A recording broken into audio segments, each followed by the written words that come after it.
made some really, really nice throws. You threw some touchdown passes, but you had to be mad at yourself for the couple that you missed in the end zone. So can you just take us through, maybe a little bit about what happened with the Richard and the Jarvis throws?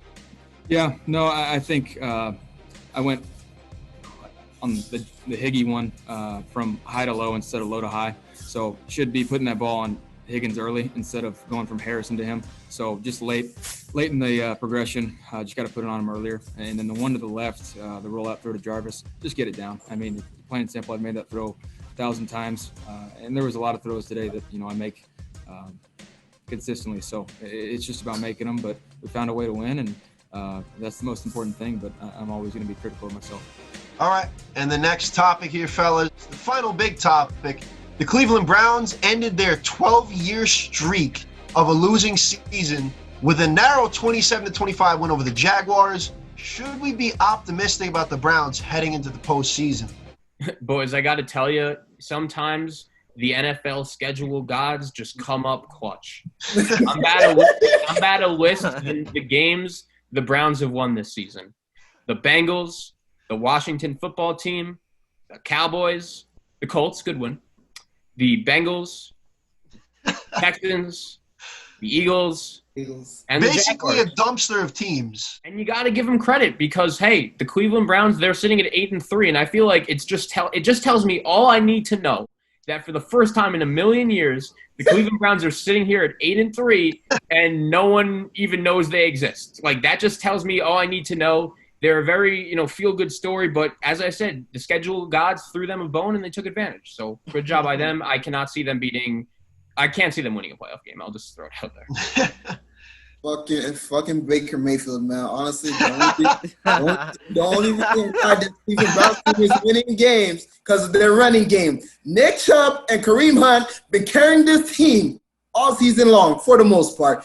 Has to credit to Myles Garrett and the defense. But that running game there, they lead the league in rushing. But what Baker Mayfield showed me in games, especially at the red zone, he cannot throw a simple pass, to save his life. He either overthrow his receiver, he underthrow his receivers. It's like, come on. Like, you are the number one overall pick. You're supposed to do magic things, but you here doing dumb things at the wrong moments.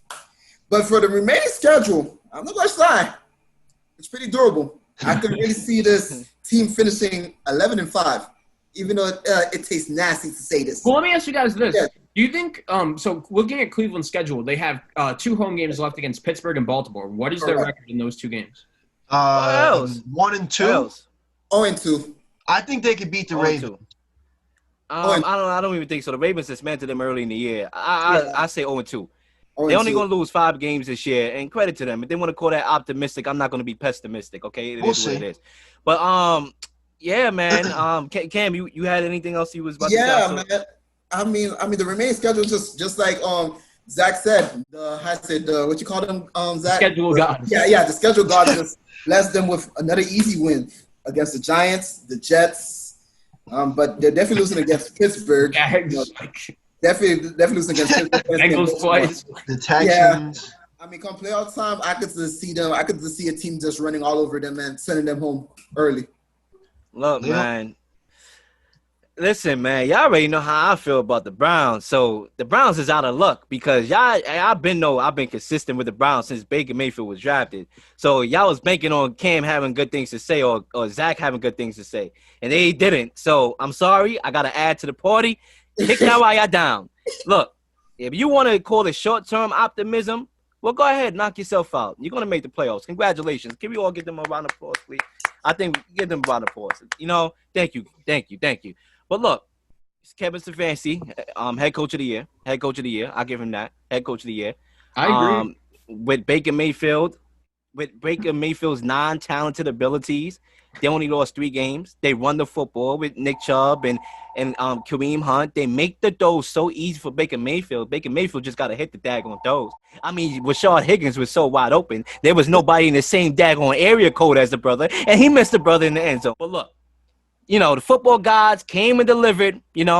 Landry did his thing yesterday. He did his thing, 8 receptions for 143 yards. A lot of, rollouts. Baker Mayfield get out the pocket and throw the football to Landry over the middle, and it's a simple game plan with a simple schedule, and they're going to make the playoffs, and that's what. Don't pack your bags, my brother. Don't unpack your bags, brother. You're going to be going home early, so enjoy it while it lasts. The time is ticking. All right, I'm sorry, but I got to just – I got to keep the train going to the next stop, man.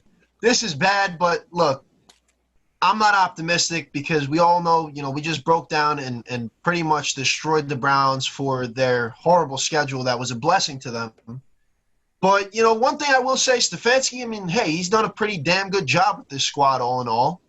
But compared to the coaches in years past with Cleveland.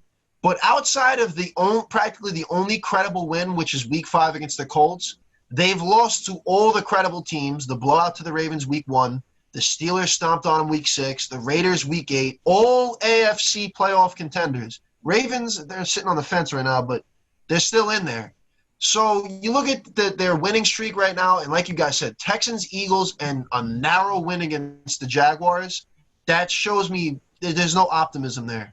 I'll give you guys a comparison. I think the Cleveland Browns of 2020 are the version of last year's Buffalo Bills. I don't know if you guys remember, but last year the Buffalo Bills, it was the first time in a while that they made the playoffs for the second time in 3 years. And if you remember, the reason why they won, first of all, they went 0-2 against the Patriots. They didn't beat anyone good, just like the Browns. And stingy defense, right? And the reason why they were winning games was because of their defense and because of their running game. And I think ultimately, if you remember what happened, they lost in that playoff game against the Texans, where they had a big lead, and ultimately the quarterback just couldn't make enough plays. And I could see that happening with Cleveland. So I think the Browns this year are the last year's version of Buffalo. And yet, my last point to that is just hopping on the Baker train. Like, you cannot miss the throws that he's made. Hopping off. You don't want to be on the Baker Mayfield train. No, I'm not on the Baker train. But look, last week, misses 2 touchdowns against Philly. It's raining. I'm not blaming the rain completely. That's on Baker. You got to hit them. Then yesterday, perfect weather conditions. Perfect. The best the Browns have probably seen all season. Misses the throw to Higgins, like Lil said, middle of the end zone, and then overthrows Jarvis in single covers on the left side of the end zone. In the second quarter, misses 2 scoring plays there that wouldn't even have made the game that close. And then late in the game, 3rd and inches, he throws it to the flat to Hunt and misses Hunt on a 3rd and inches throw to the flat. Now, the play, the call to go for it, you could say they could have just taken the 3. That could be on Stefanski, but nonetheless, it's 4th and inches, and they couldn't get that. I mean, I'm not optimistic for this team going into the playoffs. They're going to get washed like some brand new windshield washer fluid. Look, let's remember, let's not forget, should I say, and let's remember, too, that the Jaguars missed a field goal before halftime with a 54-yard field goal that, if we know how to do simple mathematics, they lost by 2. They could have won by 1.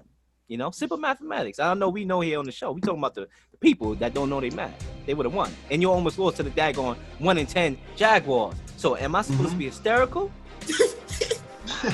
And I believe, I'm a firm believer, once we take away Kareem Hunt and Nick Chubb out the game plan, I really want to know if Baker could really lead his team to victory, which I highly doubt. And he have yet to throw over 300 yards this season. Damn, we just stoning them. We just stoning that team, bro. I think we had enough of that, man. Sorry to Cleveland, but Lil, take us into the Huddle news, man.